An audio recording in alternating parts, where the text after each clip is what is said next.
Estamos en el capítulo 7 de Tanya y lo que vamos a ver hoy es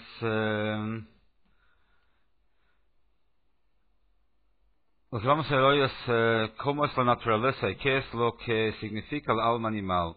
Normalmente cuando nosotros hablamos que uno tiene que comportarse como un hombre o comportarse y no comportarse como un animal, uno entiende de que animal es algo negativo y hombre es lo correcto.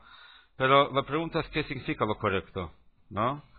¿Qué significa, qué es la característica básica que hace que algo sea animal a diferencia de humano? Y es lo que vamos a ver hoy en capítulo 7 del Tanya, donde habla de la naturaleza del alma animal del judío. La semana pasada hablamos en general de lo que es el alma animal en cuanto a sus vestimentas y poderes y que todo gira en torno a sus instintos. Y ahora vamos a ver un poco más en cuanto a la definición de lo que es el alma animal judío. El alma vital animal del judío, o sea, a diferencia del alma divina del cual habla en capítulo 2, que vienen de lo que se llama cáscara, o sea, esa realidad que encubre, o sea, podemos decir la percepción que encubre la realidad, pero la percepción también es una realidad de percepción que niega y oculta, así como la cáscara oculta la fruta, así también hay perspectivas y actitudes y situaciones que ocultan lo que hay adentro, que es la esencia. Entonces ese alma animal judío, Shemitzarech Klipa, que viene de la cáscara, a diferencia del alma divina, que es una extensión divina, Amelubeshet Bedam Hadan, que esa alma animal se viste, se manifiesta en la sangre, o sea, en la vitalidad, canal, como se explicó en capítulos anteriores, capítulo 1, de Nafshot, Behemot, Vechayot, Vafot, Velagim, Tehorim, Mutarim, Bachila, y las almas de los animales domésticos, animales salvajes, pájaros y peces puros y permitidos para comer, Vikiyum v'chayut kol hadomem, y la existencia, vitalidad de todo lo inerte, de kol hatzomeach hamutar b'achila, y todo lo vegetal que está permitido comer. Entonces acá mencionó los 4 niveles de vida: inerte, animal, vegetal, animal y el hombre. ¿Sí? Entonces, que son permitidos. O sea, porque ¿qué pasa? En el mundo existen 2 tipos de cosas: aquellas que son prohibidas y aquellas que son permitidas. Y ahora va a explicar qué significa prohibido y permitido, más allá que hay una ley que dice que tal cosa es permitida y tal cosa es prohibida. O sea, porque una ley simplemente determina si uno puede hacer o no hacer, decir o no decir, pensar o no pensar determinada acción, palabra o pensamiento. Pero eso es en cuanto a la persona, que tú no puedes hacer tal cosa o tú sí puedes hacer tal otra. Pero ¿qué nos dice en cuanto a la cosa en sí? ¿Hay alguna diferencia entre una cosa permitida y una cosa prohibida, más allá de que esté permitido y prohibido? Entonces eso es lo que vamos a ver acá. ¿Sí? Que las cosas permitidas, o sea, los animales kasher, son diferentes que los animales no kasher. Las plantas permitidas para comer son diferentes que las plantas prohibidas a comer, ¿no? Entonces eso es lo que vamos a ver acá. Entonces de vuelta, de que el alma vital, ¿no? del alma animal, o sea, el alma animal judío, tendría que ser como un animal kasher, a diferencia de un animal no kasher. Entonces, lo mismo los animales y pájaros y peces permitidos para ser consumidos, y lo mineral y lo vegetal que está permitido, y así también vechen kiyum, y así también la subsistencia, vechayut y la vitalidad, kol ha'maaseh dibur machshava, toda la acción, habla y pensamiento, binyanei olam hazeh, que tiene que ver con cosas mundanas, she'en behem tzad isur, que no tiene nada que ver con ninguna cosa prohibida. O sea, uno hace una acción, andar en bici, por ejemplo, está haciendo una acción, no es una mitzvah de por sí, y no es nada prohibido, ¿no? Está hablando de un negocio, ¿no? Eso no es nada, no tiene nada prohibido, suponiendo de que es algo todo kasher. Lo shoresh velo anaf meshasa mitzvot lo taseh. Si está diciendo, pensando, haciendo algo que no implica transgredir ninguna raíz ni ninguna rama de las 365 prohibiciones, porque tenemos 365 prohibiciones en la Torah, además de los 248 prohibiciones, obligaciones que junto hacen 613 preceptos. Entonces, están los 613 como están en la Torah. Pero después hay otros detalles que hacen que haya mucho más leyes que 613. Hay detalles, hay pormenores, hay derivados, hay cosas que podrían llamarse raíces, que nutren al tronco, y después hay ramas que salen del tronco. Están vinculados de alguna manera. Entonces, las acciones que uno hace puede o estar vinculado de alguna manera, aunque sea abstracta, con alguna de las 365 prohibiciones, o no. De Raita o de Rabanán, tanto si son de origen bíblico, de origen rabínico. O sea, cuando estamos hablando de palabras, pensamientos y acciones que no tienen nada que ver con ninguna de las 365 prohibiciones, ni directamente ni indirectamente, rak shenan leshem shamayim, nada más que hace, habla o piensa estas cosas permitidas sin una intención de servir a Dios con esto. El ratzon haguf, sino el deseo del cuerpo, vecherzo vetavato, y su deseo, son distintos niveles de deseo y de ganas y de voluntad.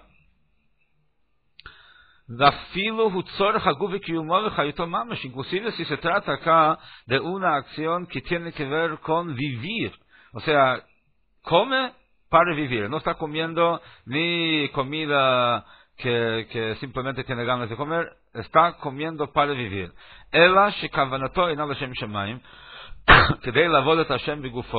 Pero, ¿qué pasa?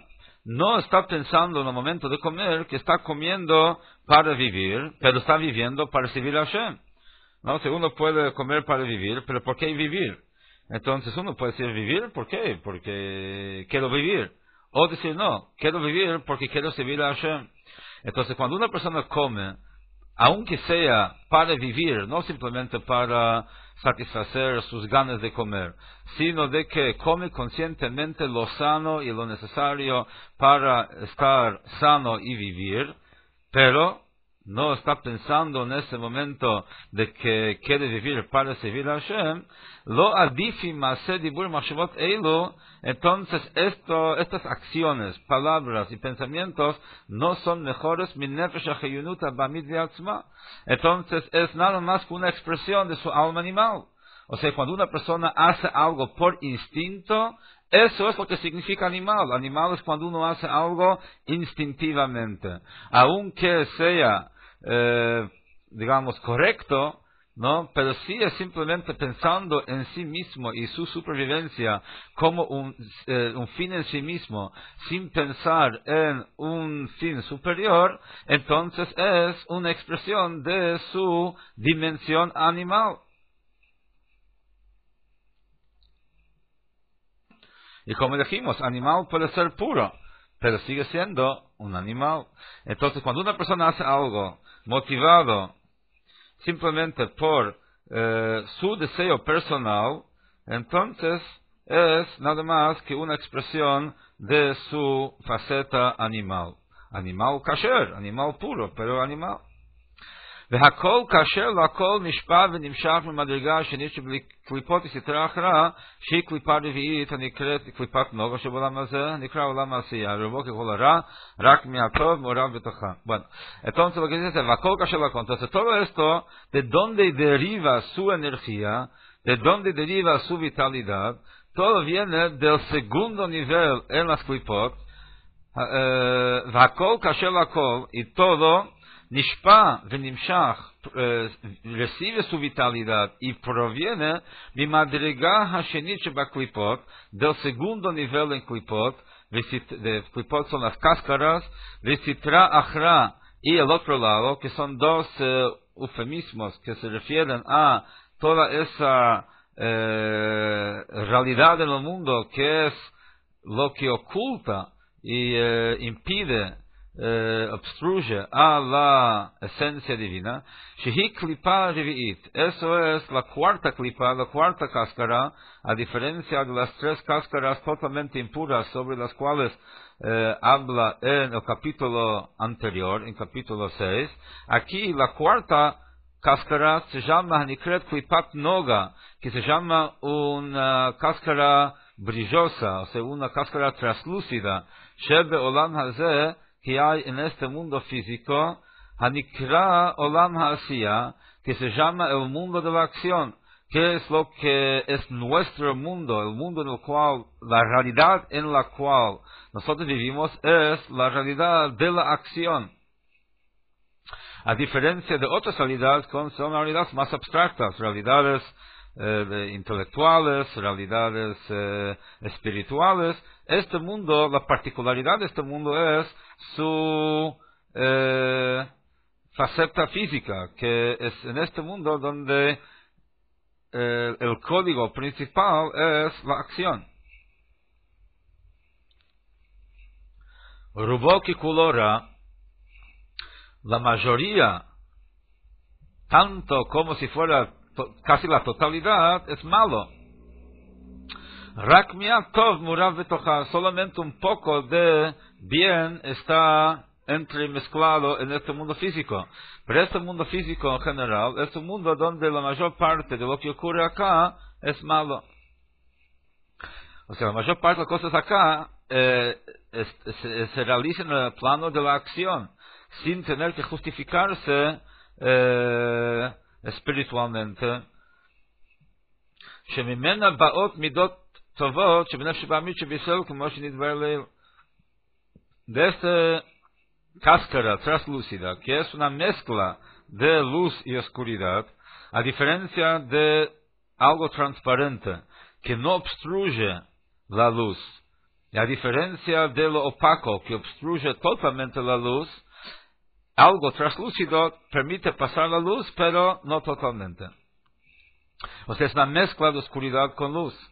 Y así es también esa cáscara translúcida, que vendría a ser esa realidad y esa dimensión de la existencia, de donde se derivan la energía y la fuerza, la vitalidad de lo que mencionamos anteriormente, los animales kasher, las plantas kasher y todo lo que es permitido, proviene de ahí. היא בחינה ממוצעת בין שלוש קליפות עצמיות לגמרי ובין בחינת ומדרגת הקדושה. Y eso viene a ser como un nivel intermedio entre las tres cáscaras impuras totalmente y el nivel de kedusha, de santidad. O sea que siendo translúcido, lo translúcido es un punto intermedio entre lo opaco y transparente. ולכן פעמים שנכללת בשלוש קליפות עצמיות, por eso a veces se incluye con las tres cáscaras impuras, diciendo que es una cáscara, como las cáscaras impuras, como שכתוב בעץ חיים שם מ"ט ריש פרק ד' שם הזוהר, como dice en el libro עץ חיים, portón 49, el comienzo del capítulo 4, el nombre del Zohar. El עץ חיים es uno de los libros donde están anotadas, documentadas las enseñanzas de la Arizal, que él mismo no escribió sus libros, sino que fueron anotados por sus discípulos. Entonces uno de los libros se llama Eitz Chaim, y ahí da la fuente donde dice eso. Upamim shehi nechlelet volad bibchinat madrigat hakdusha.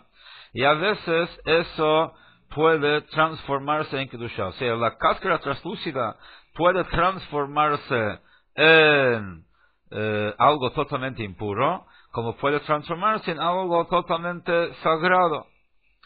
¿Cómo? Depende de uno. Dahainu, o sea, kshatov hamurava, cuando el bien que está mezclado en él, nisbarer mihara, se depura del mal, vegover veolev nichlal b'kedusha, y supera, y trasciende, y se incluye en la kedusha. Quiere decir así, de que cuando tenemos una materia prima, tenemos, por ejemplo, ahora que venimos de la historia de los mineros chilenos, ahí van a las minas y sacan cobre. Pero uno baja ahí a la mina, no encuentra cobre, encuentra piedras que contienen cobre, y ahí hay que moler, o sea, hay que sacar las piedras de la mina, se muele y se funde y sale el metal por un lado y la piedra molida por otro lado. O sea, de que hay que sacar el cobre o el oro o la plata que hay dentro de la piedra. Entonces lo mismo pasa con este mundo físico. O sea, de que todas las cosas permitidas tienen una mezcla entre lo sagrado y lo profano. Hasta físicamente también. Uno come comida, el cuerpo absorbe lo que le sirve y expulsa lo que no le sirve. Y lo mismo pasa a nivel espiritual, de que cuando una persona absorbe, hace, utiliza algo permitido en este mundo, entonces ahí termina separando aquello que sirve espiritualmente de aquello que no sirve. Y da un ejemplo, Kigon, por ejemplo, Derech Mashal, como por ejemplo, Ha'ochel Bisrash Mena de Tura. Si uno come un buen pedazo de carne, ¿sí? O sea, carne grasoso de toro, Veshote Yain Mevusam, y toma vino perfumado, o sea, un vino fino, normalmente uno que come eso o toma así sería un glotón, porque uno puede vivir perfectamente sin comer carne, puede vivir perfectamente sin tomar vino, ¿no? Puede vivir siendo vegetariano y tomando agua, y no necesita por qué extenderse más y comer comida rica o más extravagante o más cara. Pero ¿qué pasa cuando una persona come la carne y toma ese vino para poder despertar la archiv dato la Hashem la Torato, para poder expandir su mente?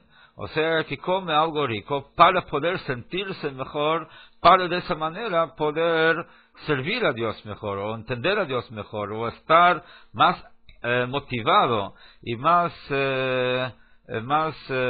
despierto, más mejor, o sea, con más ánimo, como para poder pensar en Dios y estudiar su Torah. Que además Rove, como dijo Rove, uno de los sabios, Hamre Vereja, o sea, de que vino y un buen olor es lo que abre, digamos, la mente de la persona para poder entender mejor y estar más motivado en su estudio.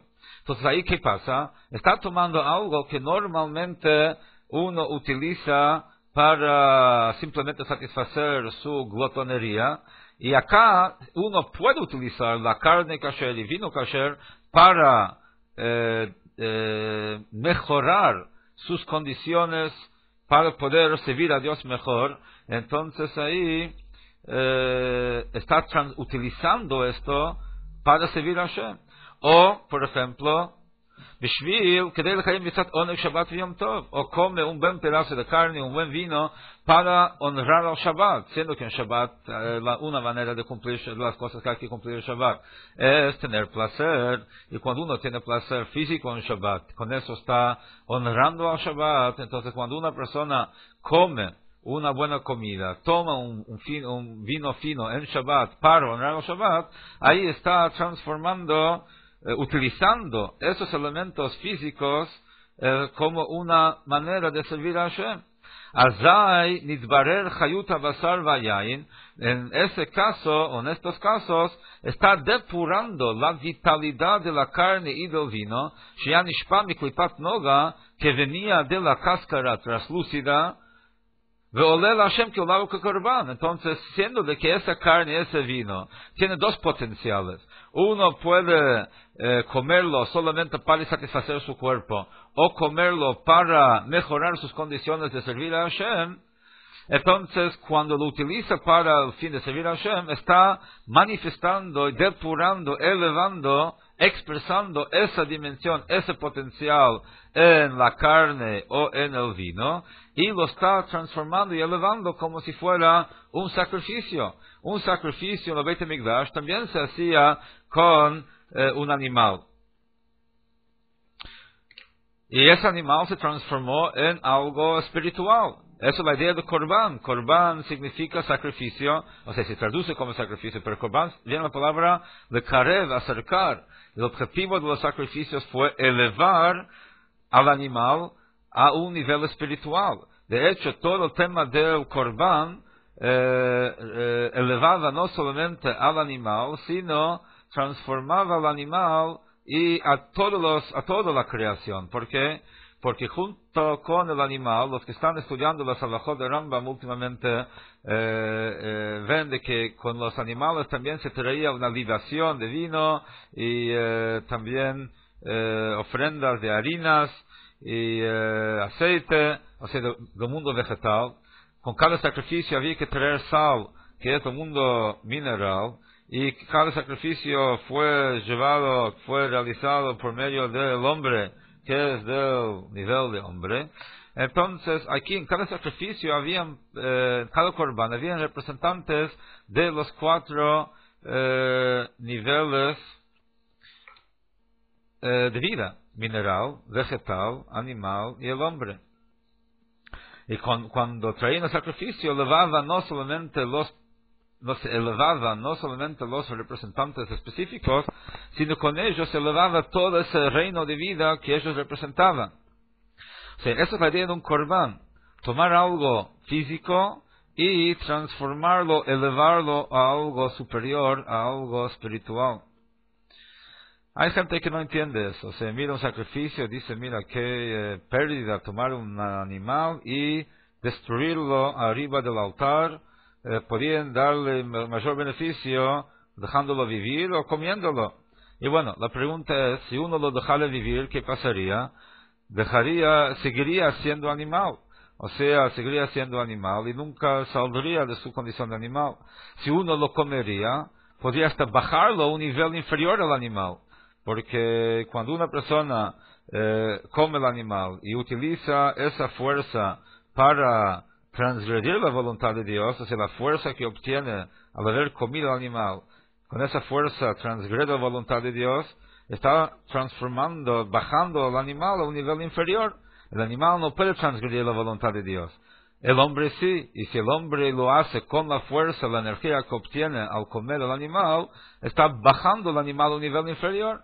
Entonces, quizás lo peor que uno puede hacer con el animal es comerlo, ¿no? Y cuando uno utiliza el animal como un korban para cumplir el mandato divino de un korban, no simplemente agarrar un animal, matarlo, quemarlo, sino que acá estamos hablando de usarlo un korban que en cumplimiento del mandato divino, entonces ahí está tomando algo del plano material y elevándolo al plano espiritual.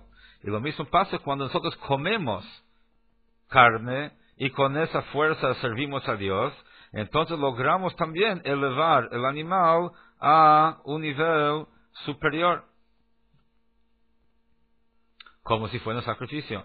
Por eso es de que en la mesa ponemos sal y remojamos la jalá en sal, porque para siendo de que la mesa hoy cumple el rol del altar. Así como en el altar se elevaba el mundo material a un nivel superior, espiritual, así también la mesa tiene esa función. No solamente cumplir la función de nutrirnos, sino que también es la función de que nosotros elevemos al mundo y a través de comer y a través de elevar la comida que comemos.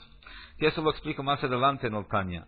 O sea, el hecho de comer no es solamente una función biológica, sino que tiene también una función espiritual. Eso es lo que está explicando acá en este capítulo. Si uno come simplemente para cumplir una función biológica, entonces no deja de ser una función animal. El animal come para vivir y uno come para vivir. La pregunta es, ¿para qué quieres vivir? Entonces, si quieres vivir simplemente porque estás, entonces eso es un comportamiento animal que oculta el potencial divino que hay. En cambio, cuando comes para vivir y vivís para servir a Hashem, entonces podés transformar o liberar el potencial divino que hay dentro de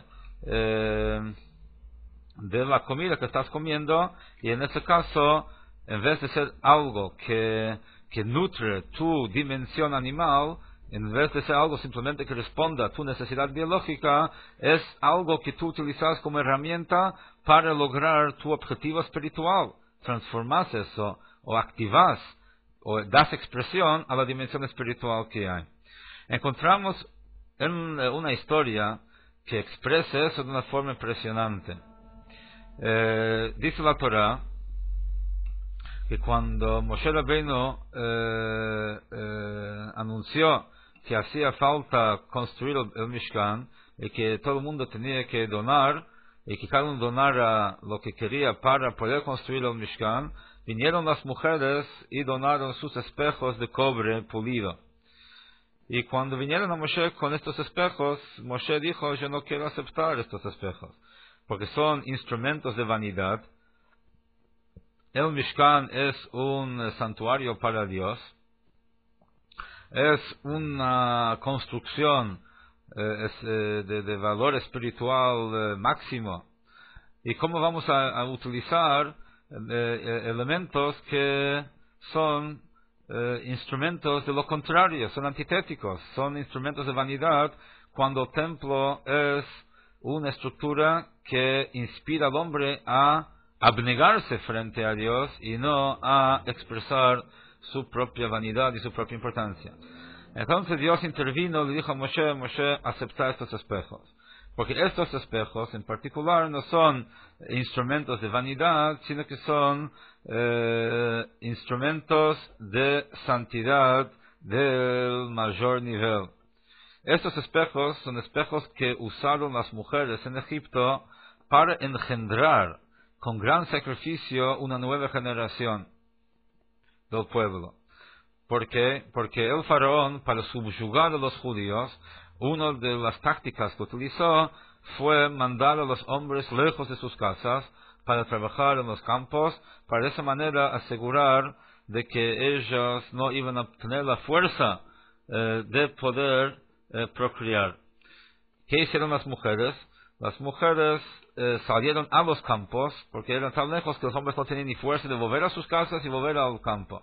Entonces las mujeres salieron a los campos, dice el Midrash, con baldes el Talmud lo cuenta, con baldes de agua, con peces chiquitos, y con estos espejos. Llegaron a los campos y calentaron el agua, y con eso cocinaron los peces, le dieron de comer a sus maridos, y con el agua caliente los maridos se lavaban, se bañaban, y después con estos espejos las mujeres coqueteaban con sus maridos, y eso llevó a que se engendre una siguiente generación del pueblo judío bajo las circunstancias más adversas. Entonces, estos espejos no son instrumentos de vanidad, sino estos espejos son instrumentos utilizados con gran sacrificio para el fin sagrado de procrear una nueva generación.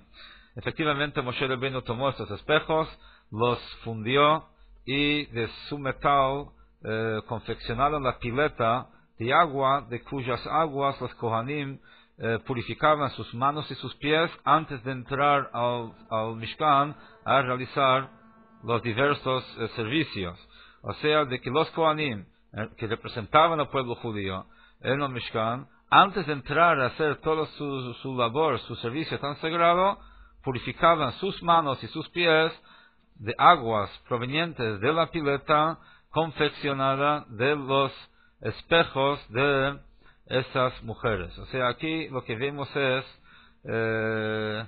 un ejemplo de cómo se puede tomar algo que de por sí tiene el potencial de transformarse en algo opaco y transformarlo en algo transparente.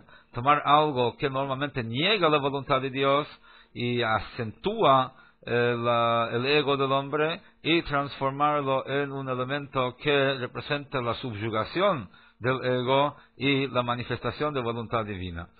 Y eso es lo que hablamos, las cosas translúcidas. O sea, lo que tiene el potencial de ambas cosas. Y así también uno que dice un chiste. Normalmente contar chistes no es algo que tiene ningún sentido, contenido espiritual, estar ahí pasando el tiempo paviando. Pero ¿qué pasa cuando una persona cuenta un chiste para captar la atención de su público antes de dar un shiur, antes de dar una conferencia? Entonces está, o para ilustrar una idea, ahí está usando el chiste en vez de algo que es de pasar el tiempo en forma trivial, lo utiliza como una herramienta para servir a Hashem. De vuelta, así también una persona que dice un chiste, para abrir su mente, y para alegrar su corazón para Dios y su Torah, y el servicio de Dios, que uno tiene que estar con alegría para servir a Hashem. Entonces una persona que estudia o hace tefilá todo muy serio, muy, oprimido, ¿no? Entonces esa no es la manera ideal para servir a Hashem. Uno para servir a Hashem tiene que estar con alegría, con una energía abierta, y como como cuenta el Talmud, como hizo Rava, el sabio, con sus alumnos, de que él antes de dar su shiur siempre contaba algún chiste, contaba algo para alegrar y hacer reír a los alumnos, y ahí estaban con otra disposición y con otra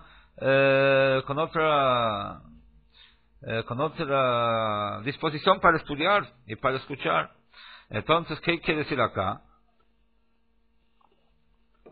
Que las cosas permitidas pueden utilizarse o para un lado o para el otro. Puede transformarse en una cáscara opaca. Si uno contara chistes simplemente para entretenerse sin ninguna finalidad más allá de pasar el tiempo paviando, ahí lo transforma en algo opaco. Pero si lo utiliza para servir a Hashem, entonces ahí lo transforma en algo transparente, en algo que es un elemento de Kedushá. Ok, entonces ahí tenemos una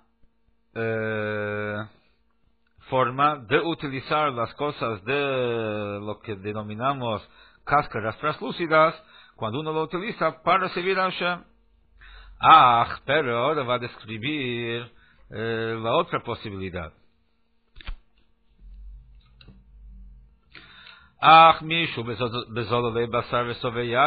Pero una persona que es entre los glotones que comen carne y toman vino,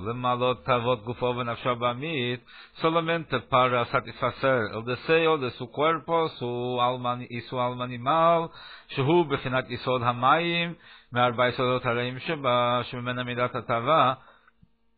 que eso viene del elemento de agua que hay en el alma animal, como habíamos explicado en el capítulo 1 de Tanya, de que los distintos instintos del alma animal son manifestaciones de los 4 elementos que lo componen. Que el alma animal se compone de 4 elementos: agua, tierra, aire y fuego.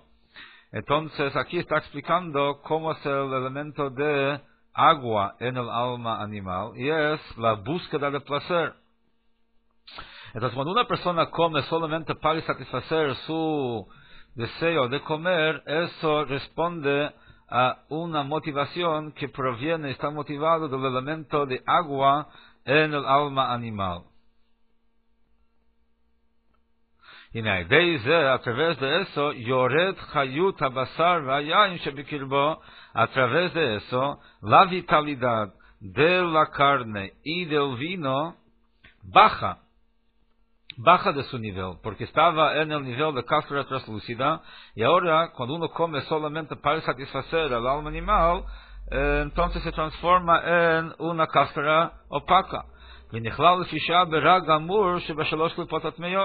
Entonces, en el momento que uno come solamente para satisfacer su deseo personal, baja la carne y el vino, en el caso de carne y vino, a un nivel inferior, al nivel de las tres cáscaras impuras totalmente. Y su cuerpo, el cuerpo de uno, se transforma en ese momento en un vehículo para las cáscaras impuras, porque está haciendo algo totalmente vacío de contenido divino, algo que no tiene nada que ver con la voluntad de Hashem, algo que simplemente responde a su instinto natural. Dice momentáneamente, hasta que uno vuelva a servir a Dios, y que vuelva a servir a Dios y estudiar Torah. Porque siendo de que fue carne kasher y vino kasher, por eso vuelve a elevarse cuando después hace teshuvah, o sea, después sirve a Hashem. Si en el momento come la cosa solamente para responder y satisfacer su instinto animal, en este momento está transformando la carne y el vino en algo totalmente negativo, en algo que niega la voluntad de Hashem, o niega la existencia de Hashem. Pero después que terminó de comer, y con esa energía estudia Torah o hace una mitzvah, ahí eleva lo que comió, porque está haciendo lo que está haciendo con la energía que obtuvo de la comida que comió.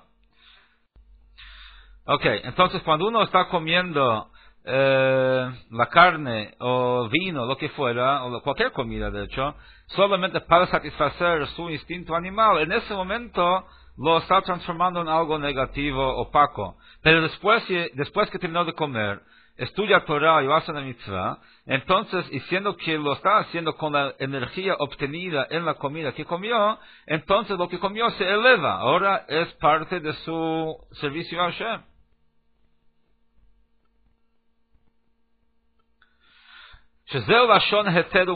Aquí dice algo muy básico, es importante tenerlo claro, y es heter. ¿Qué es heter? Permitido, mutar, permitido.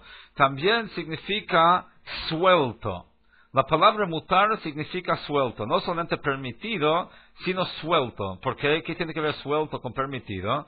Dice, por eso se llama heter mutar, klomar, o sea, sheno kashur ve'asur b'deach hitonim, porque no está atado en manos de las fuerzas externas, de las fuerzas negativas. O sea, algo prohibido, está prohibido porque asur significa atado, porque está atado a la fuerza negativa, por eso uno no lo puede elevar de ahí. Shelo yuchal lachzor ve'lalot l'Hashem. O sea, de que por qué se llama asur, asur significa prohibido, pero asur también significa atado, atado porque no lo puede elevar. Está siempre en su nivel inferior, en su nivel de cáscara. Pero algo permitido tiene la posibilidad de elevarse. Entonces uno comió algo no kasher, no lo puede elevar si después estudia Torah con esa fuerza. Pero si uno come algo kasher, entonces si con esa fuerza estudia Torah y hace una mitzvah y sirve a Hashem, eleva esa comida y lo transforma en algo espiritual. Nada más que queda como una mancha de esa comida en el cuerpo. O sea, ¿por qué? Porque si bien después de terminar de comer sirve a Dios con la fuerza obtenida de la comida, pero mientras estaba comiendo, comía sin pensar en Hashem. Y en este momento la comida la transformó en las tres cáscaras impuras. y después cuando sirve a Hashem, eleva la comida. Pero mientras tanto, el cuerpo se nutrió de comida que fue comido simplemente para satisfacer al paladar. Y esa marca queda en el cuerpo, porque el cuerpo, hay una parte que se nutrió de comida sin intención de servir a Hashem. Por eso es de que el cuerpo necesita el sacudón de la tumba, como como va a explicar más adelante. ¿Sí? O sea, de que al haber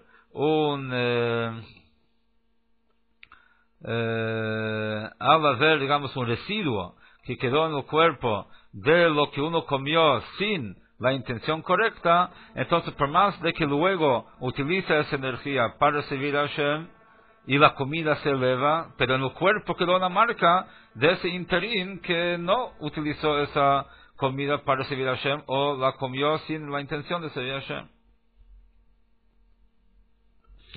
Entonces, hasta ahora, ¿qué tenemos? Tenemos de que si una persona come algo permitido, hay dos maneras como comerlo. O para servir a Hashem, en este caso, lo eleva como si fuera un sacrificio. Si lo come, no para servir a Hashem, sino para satisfacer su deseo personal, por más que sea kasher, lo transforma uno en algo opaco, en algo que niega la existencia de Hashem.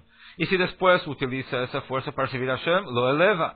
Por eso se llama heter, permitido. La palabra mutar, suelto, porque está habilitado para elevarse. Ahora va a explicar con las cosas prohibidas qué pasa. En cambio, cuando hablamos de las comidas prohibidas, ubiot asurot, y las relaciones sexuales prohibidas,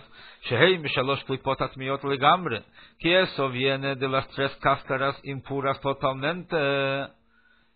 Y decimos de que son machalot asurot, son comidas prohibidas, relaciones sexuales prohibidas. La palabra prohibida también significa atada. O sea, him asurim ukishurim, están atadas, bidei achitzonim, en manos de las fuerzas externas leolam, para siempre.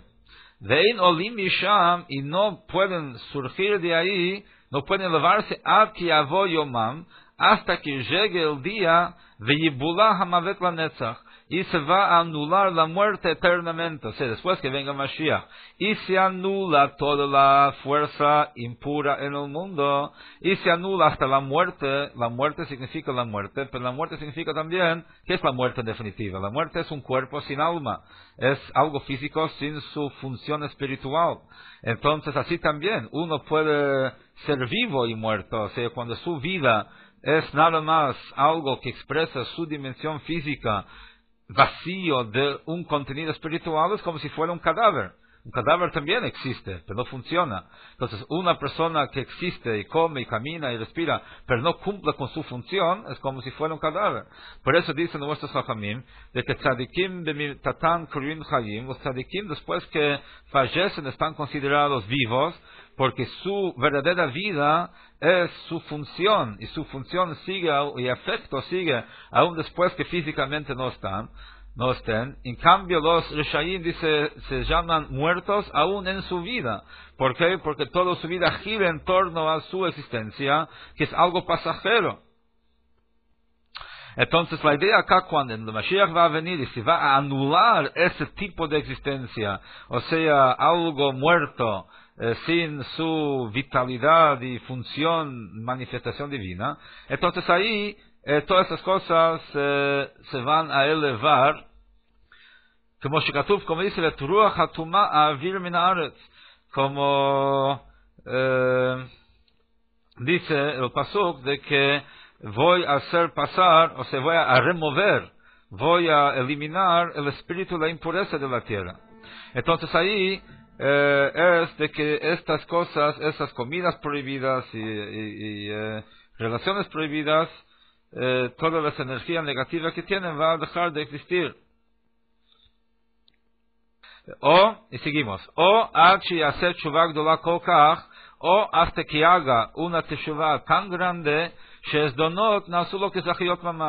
Si hace una teshuva suficientemente grande, logra que sus transgresiones se transforman en méritos.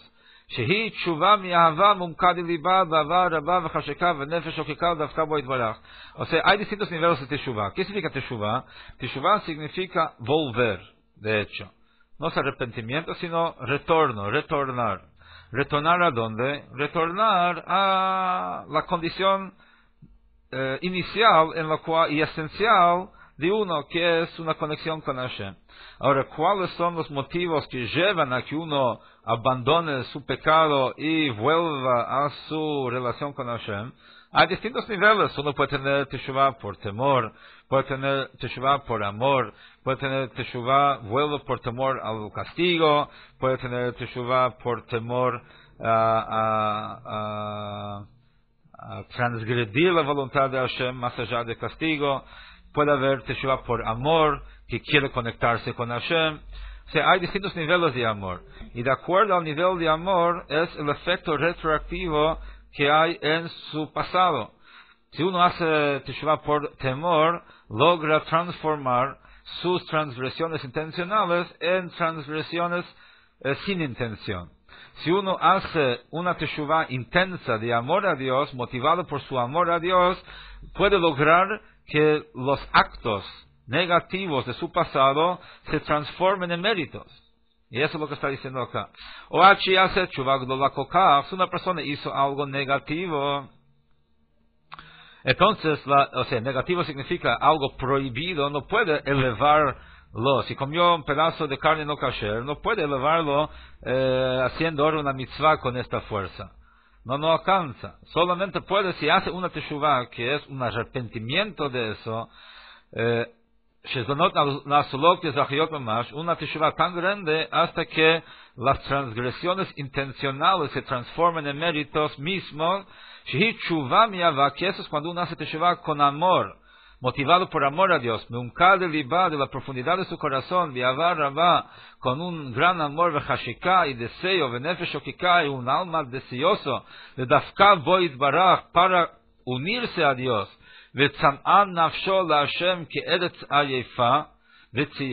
y su alma es sediente como una tierra árida, y una tierra, o sea, sin agua, un suelo reseco y árido. Entonces, si uno hace una teshuva con esa intensidad, con esa motivación, entonces ahí sí retroactivamente puede elevar hasta las cosas que fueron atadas en manos de las klipot. ¿Por qué? Porque siendo que hasta ahora su alma estaba en una tierra árida y reseca, y así trajra, que es, digamos, ese mundo del otro lado, ese mundo desvinculado, vacío del contenido de Hashem. Urechokami or pnei Hashem betachlit, y lejos totalmente de la luz de Hashem. Velazot sam'an nafsho biyeter oz.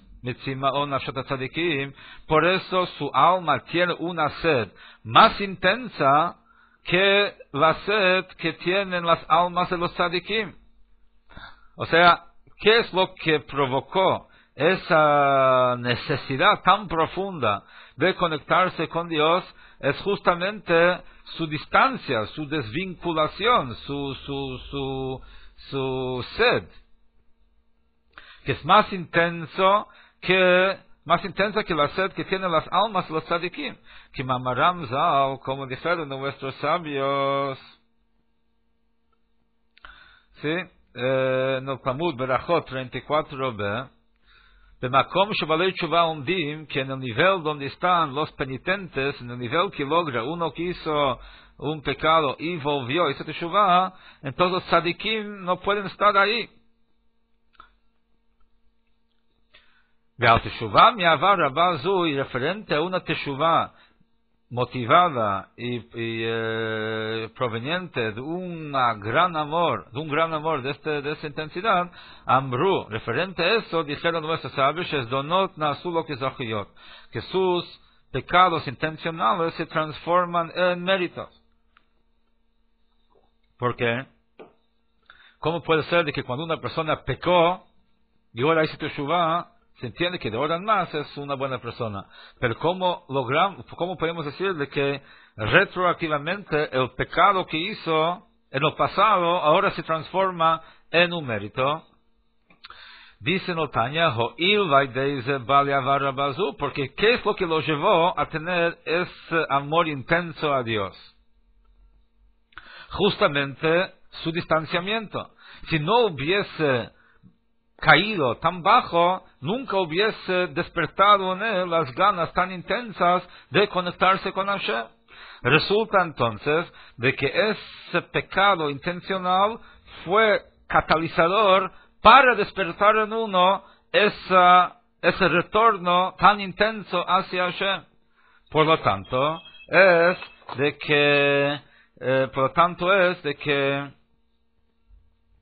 que esa comida prohibida que comió, o esas relaciones prohibidas que tuvo, si eso lo lleva a tener una teshuvah motivado por un amor tan intenso, entonces ahí se eleva. Aval teshuvah shelo mi'ava zu, pero teshuvah que no viene de un amor tan profundo, Avshi teshuvah nechona, a pesar de que es una teshuvah correcta, una persona que transgredió y se arrepintió de lo que hizo, por la razón que sea, entonces Hashem lo acepta, Hashem mislachlo, Hashem lo perdona. Hashem lo perdona por lo que hizo. Está bien, no lo va a castigar por lo que hizo. Mikol makom lo nasu lo que zahuyot. No obstante, no se transforman en méritos. Una persona que hizo una transgresión y se arrepintió y no lo va a hacer más, Dios lo perdona y bueno, de aquí en más va todo bien. Pero lo que él hizo está ahí. Lo que él hizo estuvo mal y sigue mal. No se transforma en mérito. Veino lima klipale gambre y no salen, no se elevan de las clipot, de las cáscaras, ad et kechi bolam avatanezach, hasta el final de los tiempos, cuando se va a anular la muerte para siempre. Recién ahí se van a poder elevar esas cosas que hizo mal. O sea, hay dos maneras. O cuando venga Mashiach, las cosas que uno hizo mal y queden atadas en las fuerzas negativas, van a quedar ahí hasta que se anulan las fuerzas negativas, que eso va a ser cuando Mashiach va a venir. O si uno mismo hace teshuvah con una intensidad, como describió acá, con un amor tan profundo y unas ganas tan profundas de conectarse a Dios por la sed que su alma tiene a raíz de esos pecados que hizo, resulta que esos pecados fueron los motivantes para que uno haga teshuvah, porque si no hubiese caído tan bajo, no hubiese vuelto con tanta fuerza. Ahí logra reconfigurar esas cosas negativas que hizo en algo meritorioso. Obviamente, uno no puede decir, bueno, entonces voy a hacer pecados para después poder hacer teshuvah, para poder llegar a un nivel tan elevado, porque dicen nuestros sabios, el que dice voy a pecar para después hacer teshuvah, o sea, el que dice voy a pecar y hacer teshuvah después, no le dan la oportunidad para que haga teshuvah. Y también se entiende psicológicamente, si uno peca para después hacer teshuvah, nunca se va a arrepentir realmente, porque cuando pecó para servir a Dios. No va a tener esa sensación de traición que él hizo con su pecado y no va a tener necesidad de corregirlo, ¿no? Si el ejemplo que hay son dos hijos, un hijo, es el ejemplo de Tzadikim y Balei Teshuvah. Dos hijos, uno que se lleva bien con sus padres y otro que se lleva mal con sus padres. El que se lleva bien con sus padres tiene una relación normal. El que se lleva mal con sus padres, el día que se arrepienta de lo que hizo, cuando se concientiza de que su comportamiento es tan inaceptable, ¿cómo va a hacer algo así contra sus padres que le dieron su vida y le cuidaron y le criaron y todo lo que le dieron, todo lo que le hicieron?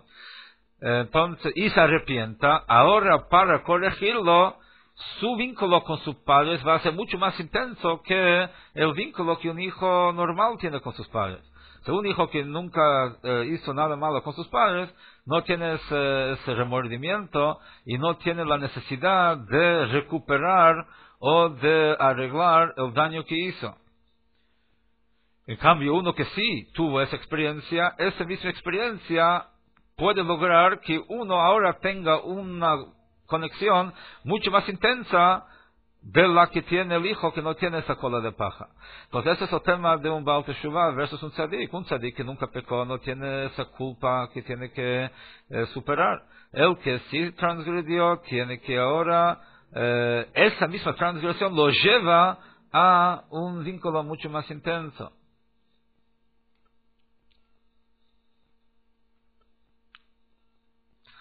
Ahora, entonces, ¿qué tenemos hasta ahora? Hasta ahora hablamos de las cosas permitidas. Pueden transformarse en algo totalmente cáscara, en algo totalmente opaco.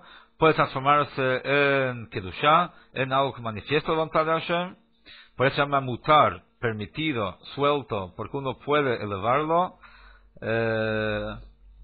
En cambio, las cosas prohibidas se llaman asur, que es atado, que es algo que uno no puede elevar, ¿no?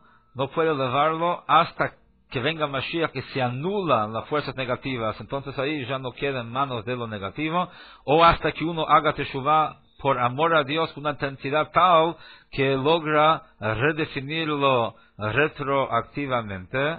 Y ahí también, no es que lo está elevando, lo está transformando, que es otra cosa, y lo está anulando de alguna manera. Hasta ahora habló de comidas prohibidas y relaciones sexuales prohibidas, que se llama asur, porque está atado en manos de las fuerzas negativas, ¿sí? Hasta que venga Mashiach o hasta que uno haga una teshuvah tan profunda y transformadora. Ahora va a compararlo con otro tipo de situación, con una transgresión específica. Ajajayut, pero la vitalidad, shepitipot zera, shesumenu levatala, pero la vitalidad que hay en las gotas de semen que salieron de él en vano, que está prohibido emitir semen en vano, avshi ardav nichlala b'shalosh klipot atmiot, a pesar de que en este caso bajó y está en el nivel de las 3 cáscaras impuras, entonces ahí puede elevarlas no con una teshuvah tan intensa como en el caso de las relaciones prohibidas. Hareizu olam misham b'teshuvah nechona, eso sale de ahí, puede redimir, digamos, ese descenso, puede redimirse a través de una teshuvah correcta. Ube kavana atzuma, y con mucha kavana de kriyat shema shalamita, cuando dice kriyat shema antes de dormir. O sea, de que no hace falta esa teshuvah de amor tan profundo para elevar, sino alcanza con una teshuvah correcta, que es una teshuvah sincera, sin necesariamente ser motivada por un amor tan profundo. Que Nodami Arizal, como sabido de las enseñanzas del Arizal, Umrumazbek Bagumara, y eso además de las enseñanzas de Arizal, que son enseñanzas cabalísticas, también está insinuando en el Talmud, Kol HaKoreh Kriyat Shema al Mitato, que dice ahí, el que lee Kriyat Shema antes de dormir, Kilo Ches Cheresh Shtei Piyot, es como si agarrar en su mano una espada de doble filo, para combatir, digamos, las fuerzas negativas. La rogu fotachitzonim shenasu levush lachayut shebetipot, o sea, para eliminar, digamos, las fuerzas negativas que se transforman en una vestimenta para la vitalidad que hay en las gotas, de oleha chayut mehem kiyadu liyodechen, o sea, tanto para eliminar el aspecto físico de su transgresión, como para elevar el aspecto espiritual, dice como está sabido y como saben los estudiosos de Kabbalah. O sea, que alcanza con Kriyat Shema, con intensidad y con arrepentimiento sincero. Por eso en la Torah no menciona la prohibición de emitir semen en vano junto con las prohibiciones, las relaciones sexuales prohibidas. O sea, si la pregunta es si está prohibido emitir semen en vano, ¿por qué la Torah no menciona esta prohibición junto con las demás prohibiciones las relaciones sexuales prohibidas,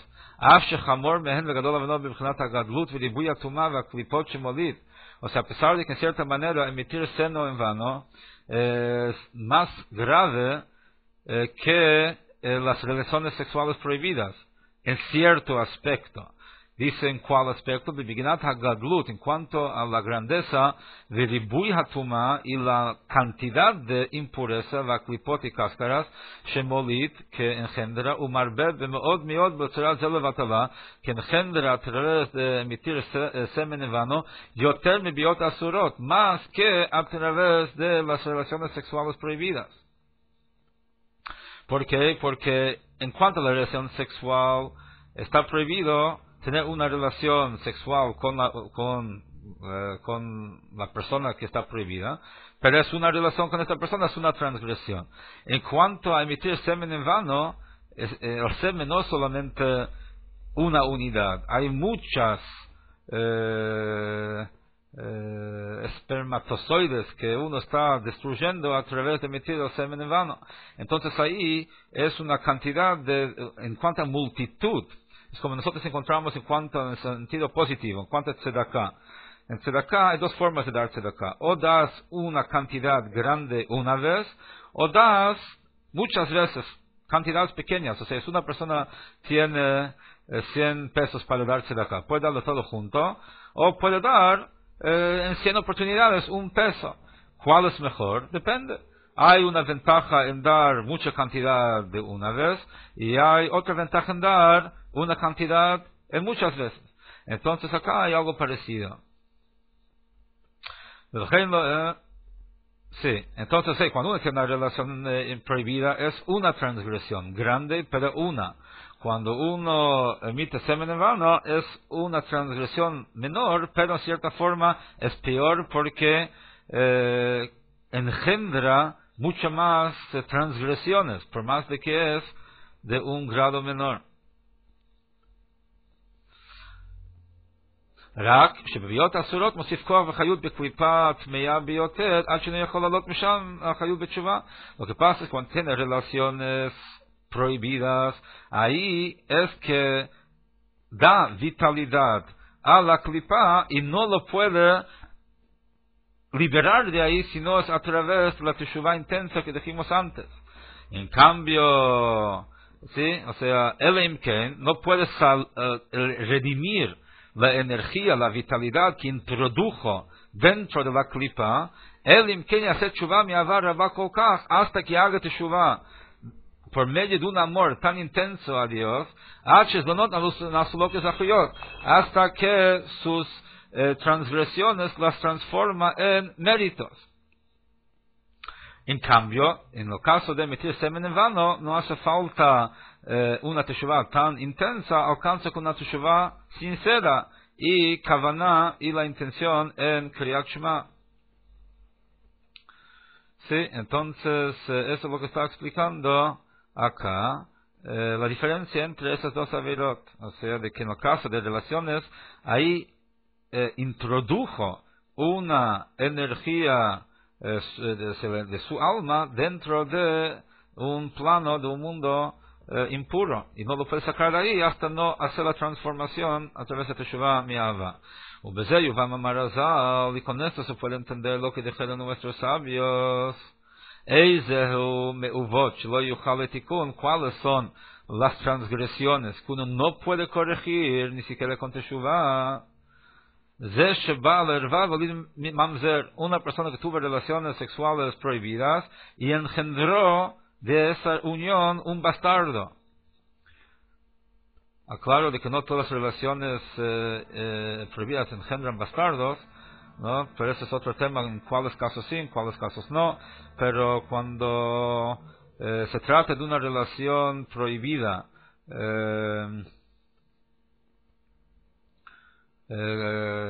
que engendra un bastardo, entonces ahí,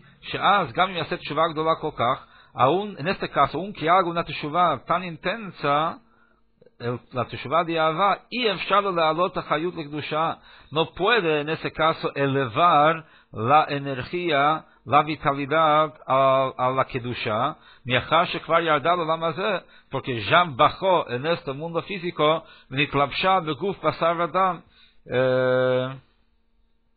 y se vistió en un cuerpo de carne y hueso. Entonces, por más que haga Teshuvah, la consecuencia de su acción está ahí todavía. Está esa persona de carne y hueso viva, ¿no? Entonces, pero si no llegó a ese nivel de engendrar en el plano de la acción una consecuencia, un resultado permanente, entonces lo único que quedó es la acción que hizo. Esa transgresión la puede transformar al hacer Teshuvah como corresponde. Cerramos hoy el shiur, deseando a todos que tengan un lindo día y que